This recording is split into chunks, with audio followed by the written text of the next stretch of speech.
Some New York Democrats, including the powerful Assembly Speaker, say they oppose making dousing police officers with water a felony. They say it doesn't address the real problem and is a major overreaction. Recent videos of cops being soaked has sparked outrage and raised safety concerns. Assembly Speaker Carl Heastie telling the New York Post, quote, "I don't know if always proposing new penalties and laws is the answer. I think on the positive end, we should continue to try and establish more of a community and police response. I think that's more beneficial instead of always saying we are going to lock people up." Joining us now, NYPD Sergeant Joe Imperatrice, founder of Blue Lives Matter in New York City. It is really hard to watch that video. I remember when it first surfaced, and you don't even want to watch it for all of its implications. Let me ask you, it was my impression it's already against the law to do something like this. Is it not? How would this change things? Well, first of all, to have politicians stand up there and now want to introduce a bill, Michael Petrie, Joe Borelli, Mike Riley, Nicole Miliotakis, that's what we need. We need politicians to stand behind officers all over the nation to push back against the Democrats and what you saw with saying that this isn't an issue.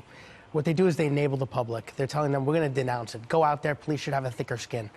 Do I think they need a new bill? I don't know. But I think they should add to the assault on a police officer, which is already there, in the sense of adding harassment. Nobody should be able to go to a police officer and throw any object, whether it's water or liquid. Right? Second of all, we saw all the transit when the police officer's in the subway, and he's going up and telling them, well, I want you to suck my private parts, or I'm going to F your wife, or whatever. And this is what police officers go through on a daily basis. And you'll hear people say this is their job, this is what they signed up for. It's not. And if a police officer or a celebrity gets arrested, what do? They throw the book at them. Well, we need our judges and all of our law attorneys to do the same thing with people going against the police. Why do you think this is happening? I mean, that was the real question I had when I watched this video, is what is it about the climate right now that people would think this is an appropriate thing to do? It goes back to politics. We saw it with the Obama administration, absolutely. And we see it with people like mayors of certain cities that go out there and they don't stand up for police officers. The Daniel Pantaleo effect, when he goes out there and he does his job and puts his hands on people.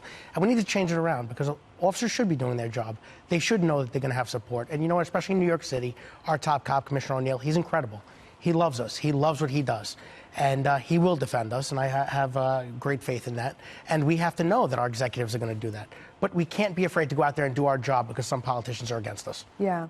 What do you think about those Democrats that are opposed to this? You know, they're so misinformed, and just like in 2014 when they went out there and we had our own Ramos and Lou shot and killed, all because of politics. And you know what, it's funny because a lot of these people, they have police officers guarding them. They have police officers with firearms. And you're not going to mention that or see their security detail, but they get to leave and not worry about people getting harassed. Now, the water bucket incident, what happens to grandma walking down the street, or mom and dad, or maybe the little boy or girl coming home from school? If they think it's okay to do that with an officer, what do you think they're going to do to one of them? Not only that, I mean, it creates an environment. If police can't be safe themselves, they can't protect the community. It's a whole level of new lawlessness out there. I mean, they don't realize the implications on themselves even. Correct. But us as officers nationwide have to realize that there's laws, right? Yeah. And we did swear an oath. And those laws never changed. It's just you hear politicians trying to confuse the officers when to do their job, and they shouldn't be afraid. Our job is to go out there, protect the public, and do it daily. What do you think happens here? Do you think that it becomes an even greater crime? You know what, it should be, and thank God for news networks like Fox that go out there and replace it and show the big issues that are going on and the videos like we're watching today. But just imagine all the incidents that weren't caught on video that go on every single day. Yeah. No, I can. Well, I thank you so much for everything you do. Every day when we walk in the building, we have officers here protecting us. I always thank them for being here.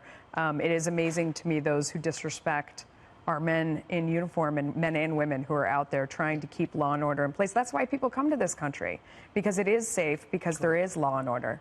Thank you for everything you do. We appreciate it. Thank you for coming in today.